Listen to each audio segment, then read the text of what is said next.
So I think in the school system, they don't want us to learn about money because they just want to pump out good employees that do what they're told. I mean, if you look at school, it's opposite of what it takes to be successful in real life.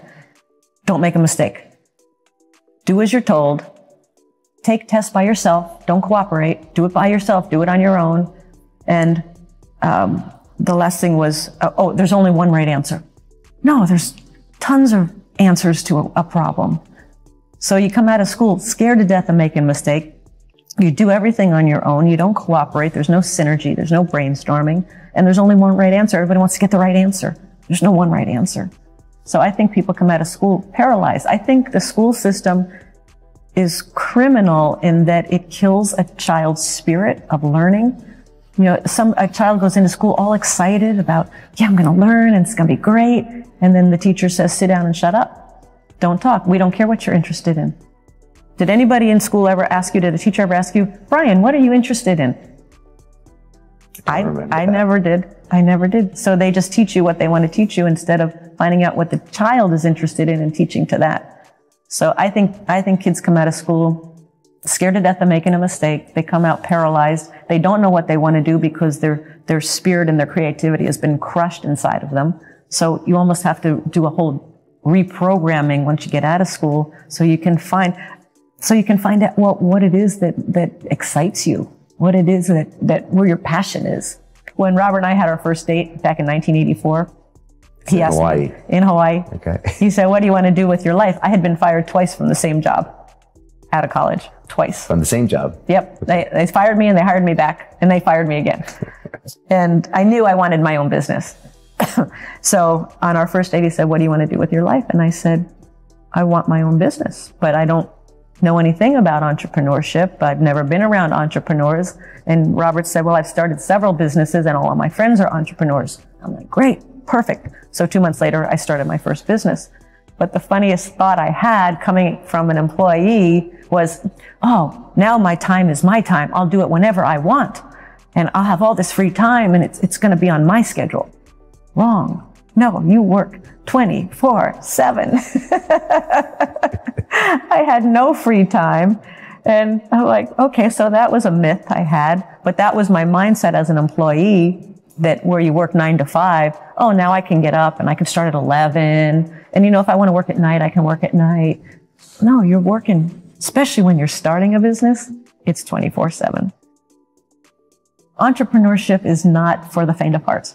It is not. Because you're always pushing the envelope, right? And the purpose of an entrepreneur is to solve problems. So every day something happens and you're like, oh, I didn't expect that. And you got to deal with it. And I also say entrepreneurship is the fast track to personal development. Because every day, right, you're facing something right here. It's like, oh man, and you can't back down from it. You gotta deal with it. They say like 50% of businesses fail. And I think what happens for a lot of first-time business owners, they're coming out of a job. So they're coming out of an employee mindset. And I know this one guy, for example, in Phoenix, Arizona, and he decided he was going to start his own business. And he had been an employee all his life. So what's the first thing he does? He goes and rents a nice office space. Then he buys all the nice furniture. Then he gets a secretary. He hasn't made not $1. And he spends all this because he thinks that's what an entrepreneur looks like. First is go make the money first. Then go rent your office. If you even need an office, start out of your home. We all started, all the entrepreneurs, successful entrepreneurs I know, all started out of their home. But a lot of people I see, they quit their job, they start their part-time business, and because they're struggling for money, they make bad decisions because they're just trying to find how to put money in their pocket to keep their business alive. So I think if you are an employee, that's a smart way to go. What you just said, to start a part-time business, start learning what it takes, the reality. You got to get the reality of what it takes. And I came across a study, and it was a study of centenarians, people that had lived over 100, and they wanted to find what were the common denominators, and they found 3. And one was they had a sense of purpose. It didn't matter how big or small, but they had a sense of purpose. Number 2, they were optimistic. And number 3 was resiliency, how well you come back from a setback. When you hit that wall, do you fall down? Do you get up? Do you go through it? And I'm like, Those seem like the three characteristics of a good entrepreneur to me. Sense of purpose, optimistic, and resilient. Yeah. If you're not resilient and you can't persevere, do not become an entrepreneur. They're so afraid to venture out on their own and not have the security of that paycheck.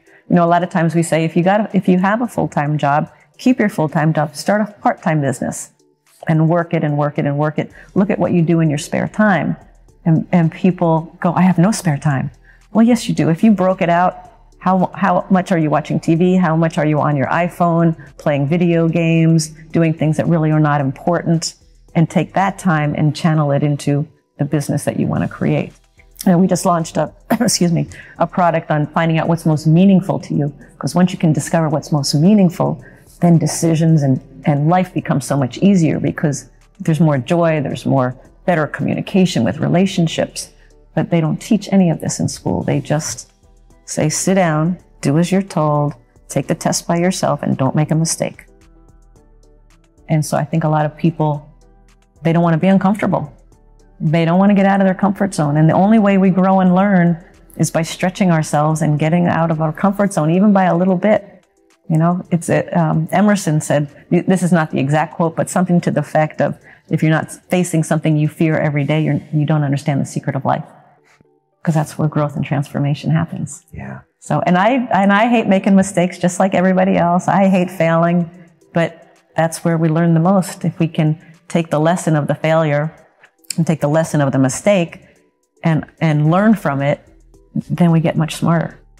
And it's not about do what you love and the money will follow. It's not that. It's do what you love. Where's the problem you're solving? Where can you be a contribution? Then you work your butt off and then the money will come. Amen. I can agree with that. But I like thinking of making a contribution versus just selling a product. Right. And I'll say one other thing. A lot of people say, you know, I really want to make a difference in the world, and I think my product or my service is going to make that difference.